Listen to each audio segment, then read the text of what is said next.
tarde a todos. Que gostoso essa sala cheia aí. Já tem gente que é a primeira vez, já tem muitas caras conhecidas.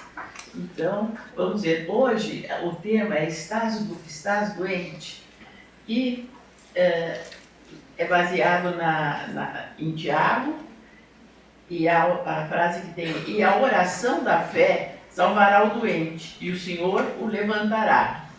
E aí, numa psicografia na Fonte Viva de Chico Xavier, aparece o Espírito Emmanuel, e ele, dentro dessa frase, ele descreve o que quer dizer estar doente, e a oração de fé salvará o doente, e o Senhor o levantará. Então, a primeira coisa que nós temos que pensar é que nós não somos nem só carne, nem só espírito, nem só mente.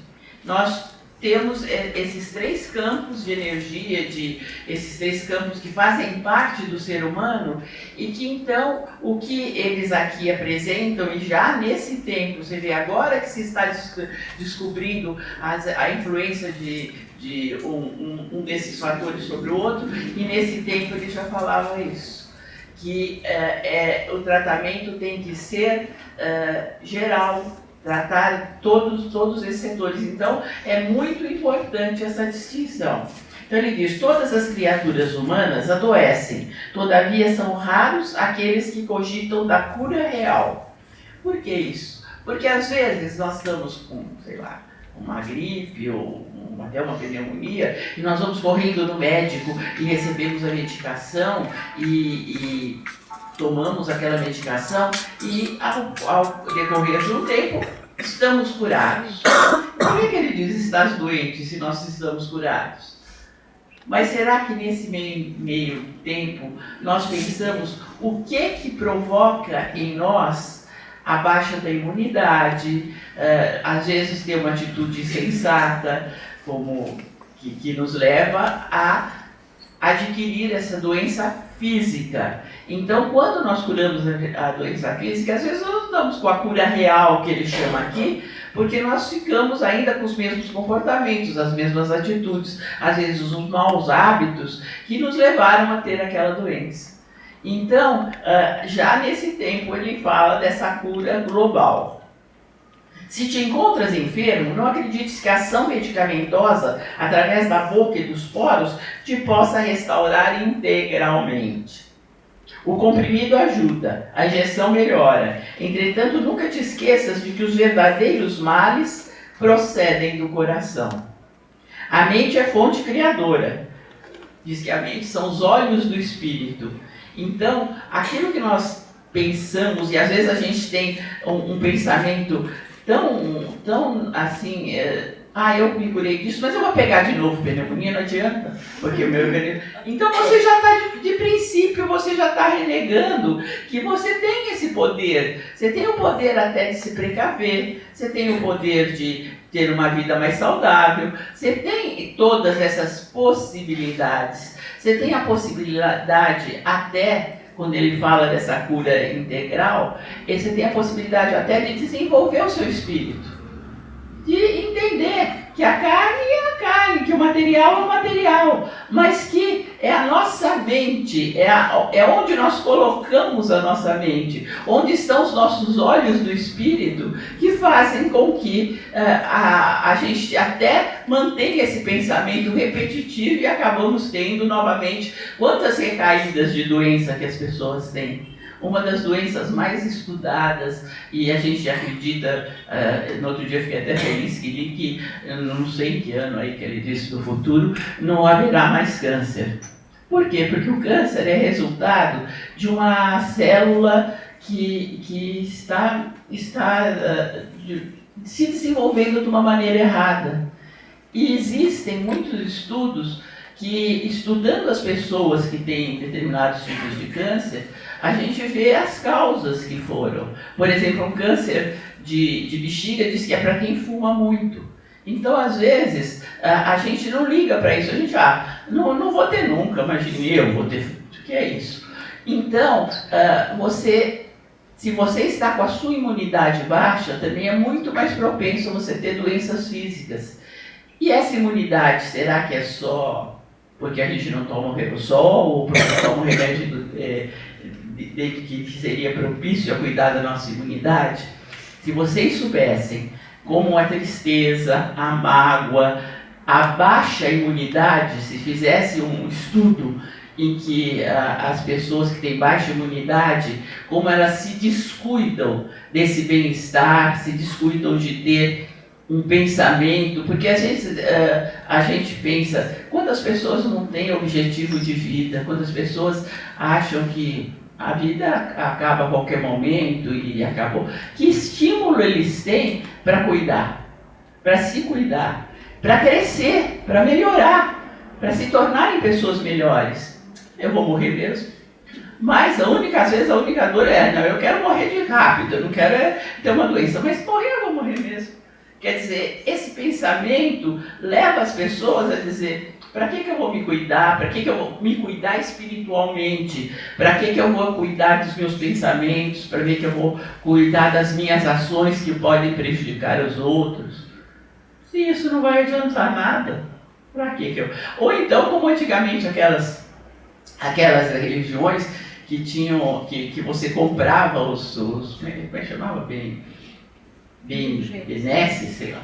Bom, você comprava com dinheiro, e até hoje ainda tem religiões que vão por esse caminho, né? Que você tem. Será que é isso mesmo? Será que você pode, se você... E outra coisa, se você cresceu materialmente, a quem muito é dado, muito é cobrado. Então, o Espiritismo diz que é ruim você tem que ser todo mundo franciscano, todo mundo triste, pobre. Não! Quanto mais você prospera, mais você tem condições de ajudar os outros. E a máxima do Espiritismo é amarmos uns aos outros. Então, a quem muito é dado, muito é cobrado. E às vezes não é só dado materialmente, não. A quem tem essa aura de alegria, essa aura de levar para os outros consolo, também não pode parar com isso não, porque também faz parte dos seus talentos. Eu posso ter o talento de ganhar muito dinheiro e de repente tratar muito bem os meus funcionários, e eu estou distribuindo o que foi dado para mim. Eu posso ter essa alegria e de repente ir no ambiente e ver que a pessoa, uma amiga, ou dar um telefonema para uma pessoa de idade, ou fazer uma visita solidária. Há tantas ocasiões e tantas atitudes que nós podemos ter para esse crescimento espiritual.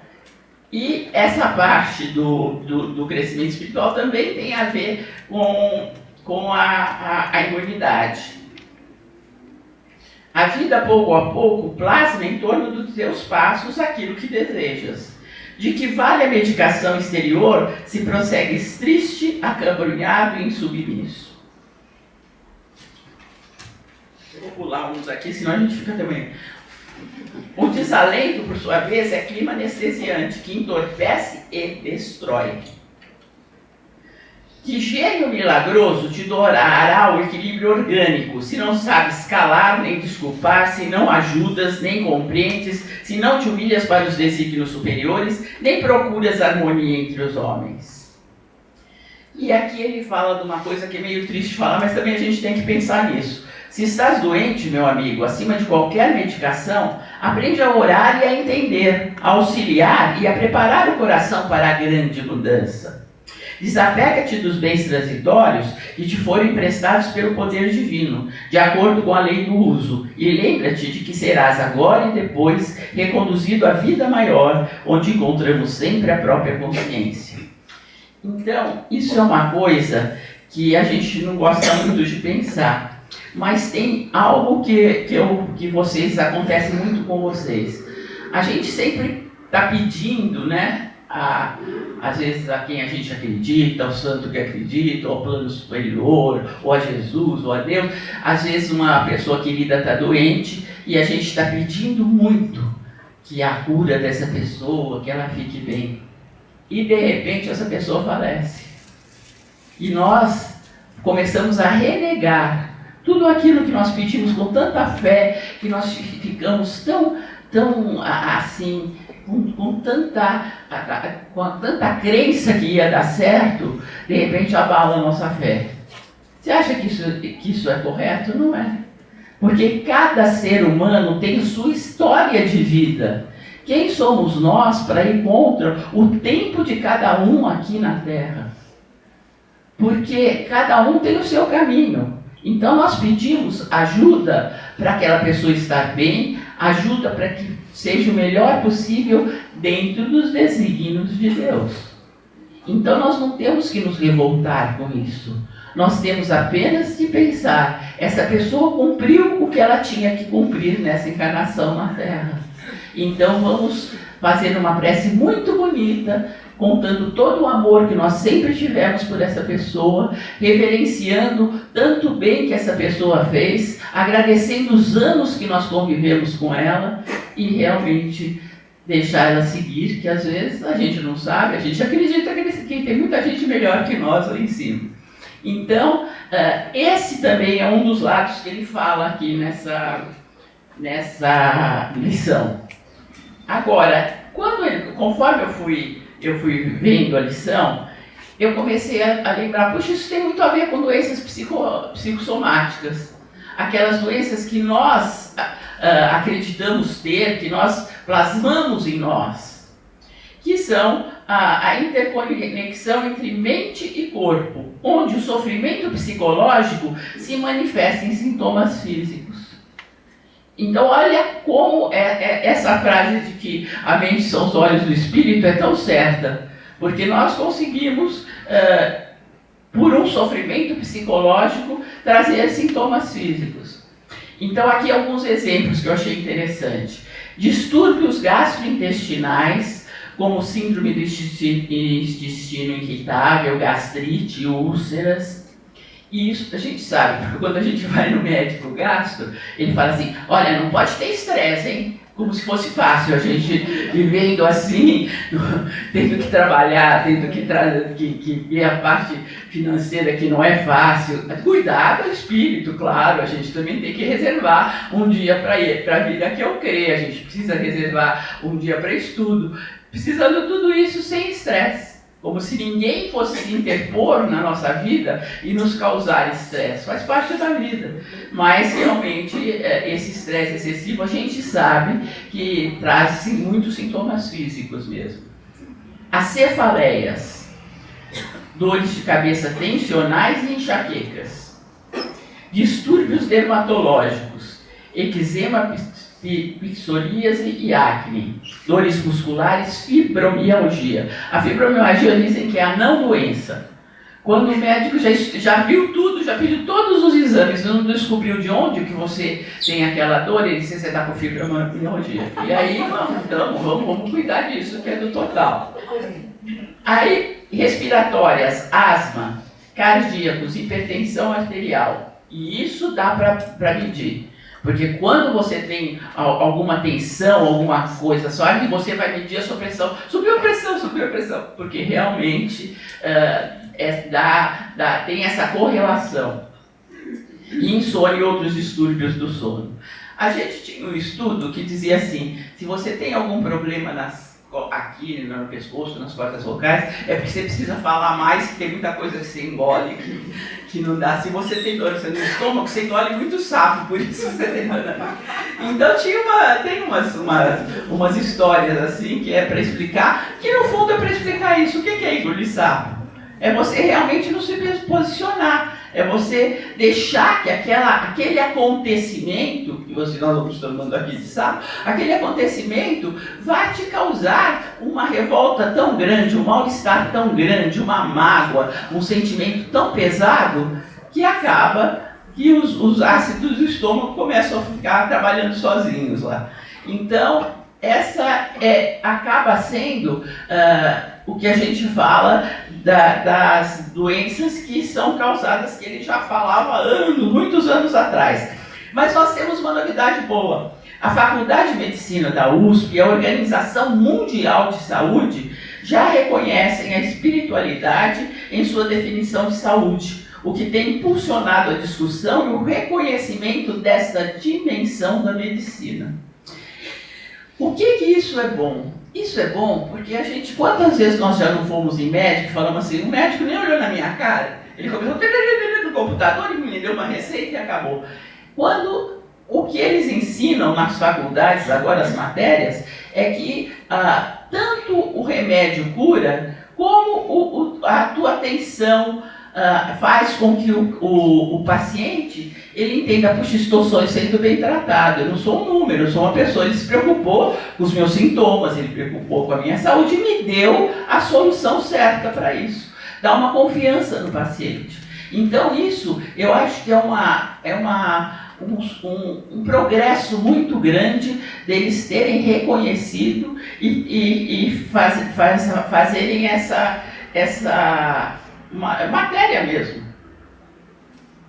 E aí onde entra a parte espiritual? Também, isso é provado. Eles já fizeram, eles chamam de anamnese, eles já fizeram muitos estudos com grupos de doentes em que metade eles deram placebo, aliás, metade eles deixaram que deram o mesmo remédio para os dois grupos. E um grupo teve assistência espiritual e ficou muito, consciente de que era importante esse entendimento, era importante ter essa ajuda maior. E depois, quando eles foram ver os resultados, realmente o grupo que teve essa assistência espiritual teve muito mais porcentagem de cura do que o que ficou sozinho com seus pensamentos, né? Porque isso aí, de alguma maneira, fortalece os pensamentos no bem. Então, no fundo, o que eu acho mais, assim, que a gente fica mais emocionado é realmente que um pensamento de Tiago, lá atrás, 60 depois de Cristo, e feito na fonte viva, que deve ser do que, de 1700, 1800, sei lá, bom, século XVIII, eles já sabiam disso, e só hoje eles foram ver que precisa-se de estudos científicos sobre isso. Então, esse é o caso do crescimento que nós estamos, e Kardec já falava isso, que o Espiritismo tem que acompanhar o progresso. Então, a gente às vezes aparecem coisas aqui, acontecimentos que nos relatam, que a gente vê como é importante isso, que a gente vê como às vezes o apoio ao acolhimento salva a vida de algumas pessoas. Às vezes aparecem aqui na orientação pessoas que já tentaram suicídio 2, 3 vezes. E que de repente a gente dá um fortalecimento no sentido de pensar. Você não pode dizer que essas doenças, ou que uma pessoa que está com depressão, que tem suicídio, isso é bobeira, isso é falta de ter pensamento firme. Gente, não é assim, aquilo é real. O sofrimento de um suicídio é tão grande que ele acha que não tem solução, que a única solução é ele acabar com a vida. Então vocês pensem o peso desses pensamentos. Pense o peso de uma pessoa que está em depressão, deitada numa cama e que não levanta daquela cama para nada. Então, tudo isso são fatores que eles sentem, são sintomas reais. Não vamos menosprezar esse tipo, como dizendo, é coisa da cabeça deles. Imagine, dá um tanque de roupa, não é assim que falava? Dá um tanque de roupa para lavar que passa. Gente, que coisa mais simplista, que pensamento mais retrógrado. Hoje não, hoje nós sabemos que estás doente. Então você tem muitas maneiras de se curar dessas doenças. Vocês têm a parte hoje de medicina, a parte de cuidar do corpo, que está muito mais avançada do que nesse tempo que eles deram esses depoimentos, e também a parte espiritual. Nós, por nossa conta aqui no CRES, estamos abertos a vocês. Tem orientação, tem passe misto, passe espiritual, passe metafísico. Então nós temos todos esses trabalhos da casa que são um acolhimento que vocês podem pensar, será que eu estou precisando? Acho que mal não vai fazer, né? Então eu acho que tem, e a gente tem visto que a gente tem muito sucesso em todos esses trabalhos, porque as pessoas simplesmente mudam a sua maneira de pensar, e com isso elas têm um crescimento pessoal muito grande. E acho que é isso que a gente procura na vida, cada vez estar melhor. Então, que estejamos todos melhor. E, para finalizar, como eu sempre faço, deixa eu ver, tem a minha prima, que eu falei que eu tenho uma prima que é muito espiritualizada, e ela escreve livros, ela dá aula num centro espírita, e ela todo dia põe um pensamento, e sempre é gozado. No dia que eu venho da palestra, o pensamento dela se encaixa, sem a gente conversar, se encaixa no que está. Então, hoje, pensamento 17/6. Que possamos entender as dificuldades que enfrentamos como oportunidades de aprendizado. Lembremos sempre que ao bom discípulo é entregue o merecido prêmio. A alegria de ter vencido mais uma etapa, sabendo que terá quem o guie e, quem sabe, minore as novas provas que virão. Então vocês não só podem saber que tem sempre alguém olhando vocês, como este aprendizado de vocês vai fazer com que vocês até, quem sabe, façam com que novas provas vocês já tenham vencido e não aconteçam. Então é isso, e que todos estejam sempre, quando vocês entram no CRE, e quando vocês saem, que vocês, quando saem, estejam sempre melhor do que vocês entraram. Então, muito obrigada.